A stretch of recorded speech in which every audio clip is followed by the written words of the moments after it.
కసాయి కొడుకులు కన్న తల్లికే కడుపు కోతలా కాల్చి చంపినారా బంధుమూకలు. నిను గన్న తల్లి ఆడదన్న మాట మరిసినవు, మరిచి నేడు మానవత్వమిట్ల చంపినవు. నిను గన్న తల్లి ఆడదన్న మాట మరిసినవు, మరిచి నేడు మానవత్వమిట్ల చంపినవు.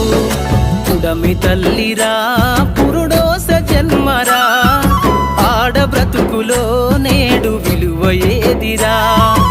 ఆడదంటేనే ఒక ఆట బొమ్మలా, మృగాల వేటలోన నేడు నలిగిపోయేరా.